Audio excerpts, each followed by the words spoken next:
They say love is blind, but they never mention that betrayal has perfect vision.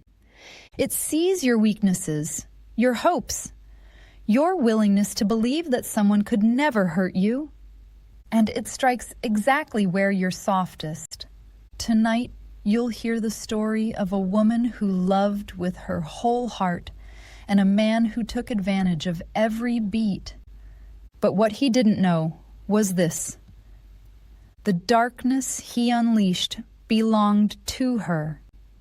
And when love finally opened its eyes, justice looked back with a knife-sharp smile. Her name is Ariana Hale. This is the last thing she loved, and the last thing he should have touched. Ariana Hale was the kind of woman people noticed without realizing why. Calm, graceful, kind in a way the world rarely rewards. She was a writer, quiet by profession, observant by nature, and content with her ordinary rhythms.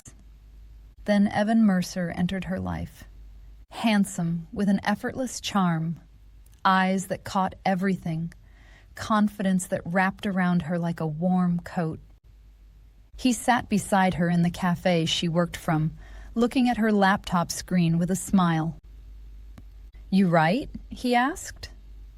Ariana blinked, startled. "I try." "Well," he said, leaning in slightly, "I'd read you." That was how it began. Lunch turned into long walks turned into dinners. Dinners turned into nights spent whispering secrets, promising futures neither had earned yet. Ariana fell quickly, blindly, completely. She didn't notice the cracks, not at first. It started small. Ariana noticed Evan kept his phone face down at all times. He disappeared for hours, claiming he was putting in extra work. He texted late at night, smiling at messages she would never see. But he was sweet, gentle, present enough to convince her it was all in her head. Love does that. It turns alarm bells into soft chimes. But one night, after a late dinner, Evan fell asleep in her bed. His phone buzzed. Ariana didn't want to look. But betrayal. Betrayal has a way of forcing your hand. A preview flashed on the screen. "Can't wait to see you again. Last night was perfect." Ariana froze. She didn't open the phone, didn't shake him awake, didn't cry. She simply stared at him, peaceful, unbothered, sleeping in the home she had built with tenderness. The next morning, he kissed her cheek, told her she was the best thing that ever happened to him, and left. Ariana sat quietly, watching the door close behind him. Something inside her shifted, something small, something sharp. Love was blind. But Ariana was beginning to see shadows. Ariana didn't confront him, not yet. Instead, she followed the shard of truth back to the place where secrets hide. The internet. She typed the number from the message, searched, cross-referenced, scrolled, and found her. Ray Whitfield, young and beautiful. Her social media filled with photos of dinners at the same restaurants Evan took Ariana to. Gifts Ariana recognized, smiles Ariana had trusted. One picture froze her blood. Ray and Evan, together, arms around each other, posted last month. Caption, "My perfect man." Ariana closed her laptop softly. The quiet in the room felt like a held breath, waiting to exhale. She whispered into the stillness, "It's not just me." Ariana began paying attention. Evan's patterns, his words, the days he claimed to work late, the nights he didn't answer. And slowly, she mapped his second life. He wasn't just seeing Ray. He was seeing two other women. Different names, different faces. Same lies. He had promised Ariana the world. He had promised Ray loyalty. He had promised the others something else entirely. Evan Mercer was a man who believed his charm was shield enough to keep consequences at bay. But Ariana was no longer the woman he met in the cafe. She wasn't furious. She wasn't heartbroken. She was awake. And when a kind woman wakes in the presence of cruelty, she does not seek revenge. She seeks balance. Ariana made a choice. She reached out. To Ray first, then to the second woman, then the third. She expected anger, disbelief, jealousy. What she received was heartbreak, confusion, relief. To know it wasn't their fault. The four of them met in a rented loft one evening. Strangers bound by the same wound. Ray trembled as she spoke. I loved him. I thought we were building something. The second woman nodded. I sent him money, thousands. I thought I was helping him get back on his feet. The third stared at the floor. He said he wanted to marry me. Ariana listened quietly, then stood. Evan believes, she said calmly, that we will never speak to one another, that we are too ashamed, too heartbroken, too afraid to step out of his web. She met each pair of eyes. He's wrong. And that moment, that shared breath, was the beginning of justice. The women compared timelines, messages, gifts, bank transfers, lies repeated word for word. Evan wasn't just cheating, he was conning, manipulating them for money, housing, favors, opportunities. He was a parasite, wearing a lover's smile. Ariana compiled everything, cross-referenced dates, saved screenshots, organized statements. By the end of the night, they had enough to unravel every layer of Evan Mercer's life. But Ariana wanted more than exposure. She wanted the truth to speak in Evan's own voice. Ariana invited Evan to dinner. A reunion, she said. A chance to reconnect. He arrived in a suit, smiling like a man who believed he'd already won. You look beautiful, he murmured, kissing her cheek. She smiled back, soft, warm, deadly. Dinner was pleasant. Wine flowed.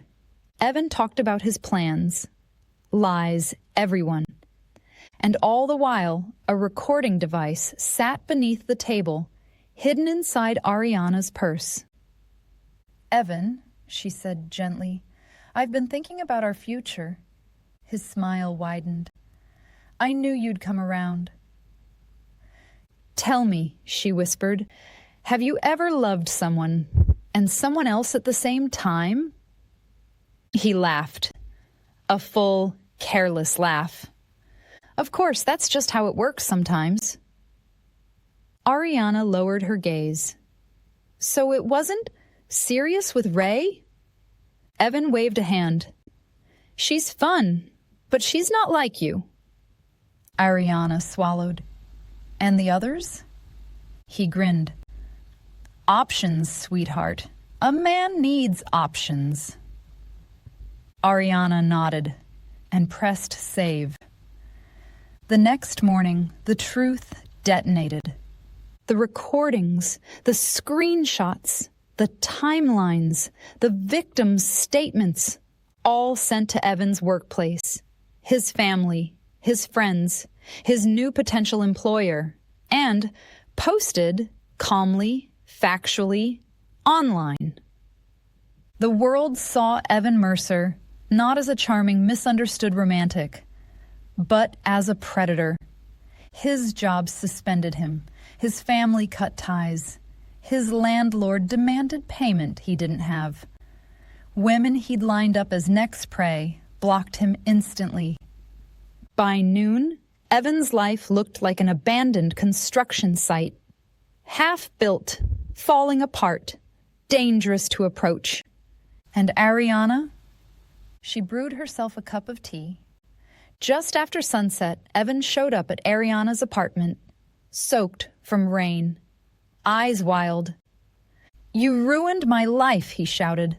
Ariana stepped outside, closing the door behind her. "No," she said calmly. "You ruined your life. I just stopped letting you use mine to hide the damage." He grabbed her arm, hard. But from the darkness behind her, 3 figures emerged.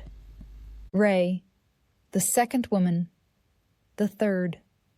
Silent, united, unmoving. Evan let go. He stepped back, eyes darting. "You're all crazy." Ariana tilted her head. "No, we're awake." He stumbled backward down the steps and into the storm. Weeks passed. Evan disappeared from social circles, from his job search, from public view. Some said he moved to another state. Some said he was living in his car. Some said he was stalking one of the women. Ariana didn't care. She had done what needed to be done. One night, she received an envelope. No return address. Inside, a note. A single sentence. "Thank you for returning him to me.